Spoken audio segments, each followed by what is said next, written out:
Hello all, welcome to the new session. So this session is on data pre-processing in machine learning. Basically in this session we are going to discuss about the exact need of data pre-processing and what are the different steps of data pre-processing in machine learning. We will discuss one by one. First we'll discuss about the what is the exact need of data pre-processing, because in last lecture we had a detailed discussion on data collection or data gathering.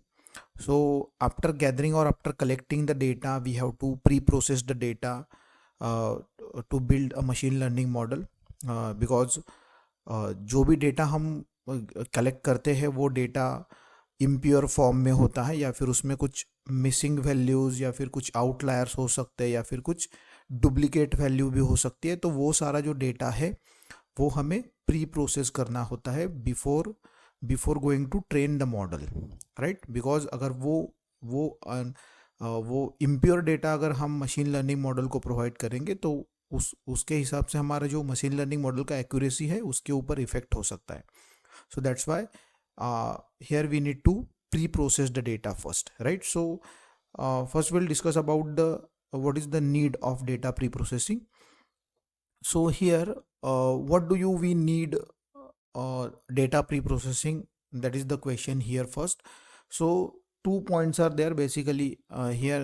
First point is a real world data generally contain noise, missing value, maybe in an unusable format which cannot be directly used for machine learning model, right. तो जैसे मैंने अभी आपको कहा कि जो भी हम डेटा कलेक्ट करते हैं, जो भी हम रियल वर्ल्ड डेटा हम कलेक्ट करते हैं, that data content noise, some missing values are there, may be this kind of data is unusable in unusable format, right.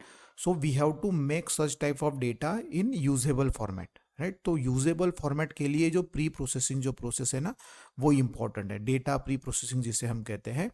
सो ऐसा जो डेटा होगा कि जिसमें नॉइस, मिसिंग वैल्यू या फिर आउटलायर्स वगैरह ये जो सारी जिसे हम बेसिकली एरर कहते हैं वो अवेलेबल होंगे, तो ऐसा डेटा हम डायरेक्टली मशीन लर्निंग मॉडल ट्रेन करने के लिए यूज़ नहीं कर सकते। So we need to clean the data. So that cleaning part is known as a data pre-processing, right? So the second point is data pre-processing is required task for cleaning the data and making it suitable for machine learning model, which also increase the accuracy and efficiency of machine learning model, right?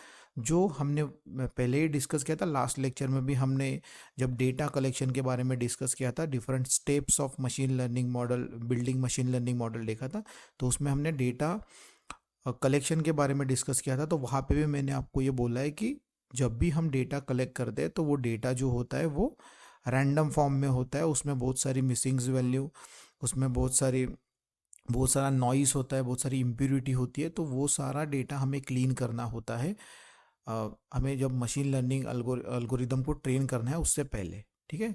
Because we are required here more accuracy and more efficiency, right? So if you are required more accuracy, we need to clean the data, we need to provide the clean data for training or testing the machine learning model. So that's why we need here pre-processing, right? So this is the basic need of pre-processing, we can say. Now next is the steps related to the pre-processing. What are the different steps we have to use for the data pre-processing, that we will discuss one by one. So these are the some important step used in a data pre-processing. So here data pre-processing machine learning. So first step is getting the data set, right? Getting the data set means we have to collect the data set here. So collecting the data from the different sources. Now we know the different types of sources used for the data collection, because last lecture में हमने data collection के बारे में discuss किया था, right. So first we need to collect the data from the different sources. Now here again for this data pre-processing we need to import some Python libraries, right? अगर आपने practical session में देखा होगा तो हम ये जो सारी ये जो सारे पाइथन के फंक्शन है ना वो यूज़ करते हैं, तो उसके लिए हमें कुछ लाइब्रेरीज इंपोर्ट करना होता है।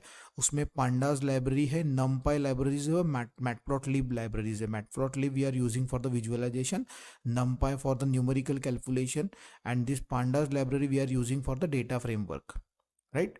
सो ये जो सारी लाइब्रेरीज है, ये इंपॉर्टेंट लाइब्रेरीज है, हम ये इंपोर्ट करते हैं। उसके बाद bye using this library we have to pre-process the data by using a different functions available in this library, right? जैसे is null करके है एक फंक्शन, तो वो null वैल्यू आपको बताता है। उसके बाद डुप्लीकेट वैल्यू आपको फाइंड आउट करना है, कुछ मिसिंग वैल्यू आपको फाइंड आउट करना है।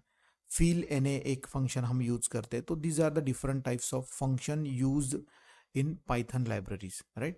So again, now after importing the library, for importing this library we have to use the IDE, right. हम जैसे आपने प्रैक्टिकल सेशन में किया होगा, या तो आपने गूगल कोलैब यूज़ किया होगा, जुपिटर नोटबुक यूज़ किया होगा, या फिर आपने स्पाइडर IDE यूज़ किया होगा, ठीक है। सो ये आप इसे बेसिकली इस तरीके से समझ सकते हो कि ये जो है वो डिफरेंट काइंड्स ऑफ प्लेटफॉर्म्स हैं जो यूज़ करके हम जो हमारा जो कोडिंग है ना वो हम कर सकते हैं, right. So importing database by using this different kinds of IDEs, right? Now here जो लैंग्वेज है वो हम तो पाइथन ही यूज करते हैं, राइट। तो आपने देखा होगा कि import pd.csv, तो इसका मतलब है कि पांडास लाइब्रेरी यूज करके हमने जो CSV फाइल है वो इंपोर्ट करा था, अगर आपको प्रैक्टिकल अच्छी तरीके से याद होगा तो, right. So after importing the data set into that we can say platform, that is we can say Jupyter notebook or any other platform we are using. After that you have to finding the missing data, right? So after whatever missing data available in the data set, you have to find out the missing data, right? जैसे आप pd.read करते हो, उसके बाद आप top की रोज देख सकते हो, बॉटम की रोज देख सकते रोज देख सकते हो, ठीक है। तो उसके लिए आपने अलग अलग फंक्शंस यूज किए थे, उसके उसके वो बारे में हम डिटेल में नहीं जाने वाले यहाँ पे। हम बस ये स्टेप्स कौन सी है डेटा प्रोसेसिंग के, उसके बारे में हम डिस्कस करेंगे, ठीक है। So here after finding out the missing data available in the data set, you need to delete the data, or you can say you can do two things. After finding out the missing data, you can do two things basically. So by deleting the particular rows, अगर मान लो कोई एक रो है उसमें कुछ data missing है, तो आप दो बातें कर सकते हो। एक तो वो पूरा रो डिलीट कर दो, या फिर बाय कैलकुलेटिंग द मीन, आप उसका मीन कैलकुलेट करके उधर वो वैल्यू आप भर दो, जो भी मीन आएगा वो। ये दो प्रोसेस होती है। तो या तो आप उसको डायरेक्टली डिलीट कर सकते हो, या तो आप उसका मीन वहाँ पे भर सकते हो, ठीक है। वहाँ पे वो आप एंटर कर सकते हो bye calculating the mean, right. But ये जो पहला जो प्रोसेस है ना, ये डेटा डिलीटिंग द पर्टिकुलर रोज, तो वो कभी कभी वो इफिशिएंट नहीं होता है, क्योंकि अगर आप रो डिलीट कर दोगे ना तो आप जो इन्फॉर्मेशन है डेटा की वो लूज कर सकते हो। सो इसलिए ये जो मीन कैलकुलेट करके उधर जो फील एन जो हम करते हैं, फंक्शन यूज करते हैं, वो हम यूज करके इधर वो वैल्यू भर सकते हैं जो कि मिसिंग है, right. After that, after finding the missing values, you have to encode the categorical data. Encoding the categorical data मतलब ऐसा डेटा आपके डेटा सेट में अवेलेबल होगा जो कि एक कैटेगरिकल फॉर्म में होगा, बट उसे हमें डेटा ट्रेनिंग में यूज करना है, या फिर वो इम्पोर्टेंट डेटा है। So at that time what you have to do, you have to encode that data. Now encoding is nothing but you have to convert this categorical data into the numerical values. So encoding categorical value into the numbers, right? So एक technique है one hot encoding, ठीक है। This one hot encoding technique is used for converting the categorical data into the numerical values. So इस तरीके से आप जो भी कैटेगरिकल डेटा है आप उसे न्यूमेरिकल वैल्यूज में कन्वर्ट कर सकते हो। मान लो आपके पास एक डेटा है जिसमें एस और नो है, राइट।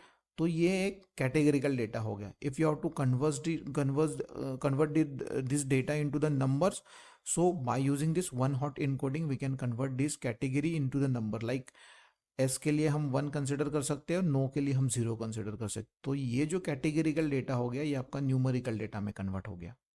ठीक है। तो इसी तरीके से आपका ये encoding the categorical data, this is the one of the most important step in data pre processing, right, क्योंकि हम मशीन लर्निंग मॉडल को हमेशा न्यूमेरिकल डेटा प्रोवाइड करते हैं, राइट। सो उसके लिए आपको उसको नंबर्स में कन्वर्ट करना होगा। Next step is split the data. Now here for pre-processing again you have to split the data. Now we know we are splitting the data into the three different categories like training data, testing data and data for validation, right? So 70% data for training, testing 15% and validation 15%. So total data is 100%, right? So here you need to split the data. After that, feature scaling. Feature scaling is nothing but we put our variable in the same range and in the same scale so that no any variable dominate the other variable, right. तो इसका मतलब ये हुआ कि जो भी data हमारे पास available है वो सारे डेटा को हम एक सेम रेंज पे लेके आते हैं।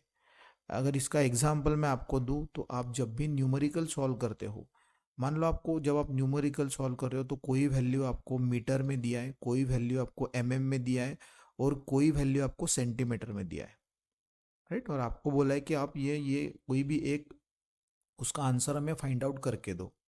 तो अगर ये डेटा आपको एमएम, सेंटीमीटर और मीटर में दिया है तो आप क्या करते हो, जब भी आप कैलकुलेशन करते हो तब आप एक स्टेप यहाँ पे परफॉर्म करते हो जिसमें आप ये जो सारा डेटा है उसको आप एक लेवल पे लेके आते हो। मतलब या तो आप ये मीटर को भी एमएम में कन्वर्ट कर दोगे और ये सेंटीमीटर को भी एमएम में कन्वर्ट कर दोगे, ताकि सारा डेटा आपको सेम लेवल पे मिल जाए, उसका जो स्केल हो वो सेम हो, right. So same we are doing here. Feature scaling is nothing but the same. So these are the different steps used for the data pre-processing.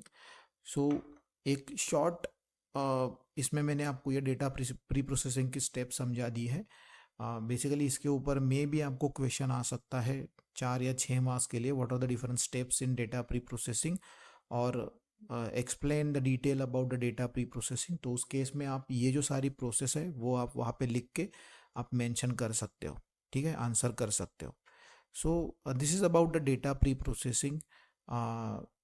और सारी जो वीडियोस के जो डिस्क्रिप्शन में है वो ऑलरेडी नोट्स का मैंने पीडीएफ लिंक जो है वो डाल दिया है, तो आप वहाँ पे जाके वो सारी नोट्स जो है वो आप डाउनलोड कर सकते हो। यूनिट 1 से लेकर यूनिट 6 तक की नोट्स अवेलेबल है। इवन उसमें एक और लिंक दिया है मैंने जिसमें आपको इंपॉर्टेंट क्वेश्चंस मिल जाएंगे, तो आप वहाँ पे जाके डिस्क्रिप्शन में जाके वो लिंक्स पे थ्रू आप वो सारा डेटा जो है वो आप डाउनलोड कर सकते हो, right. So yes, this is about the data preprocessing in machine learning.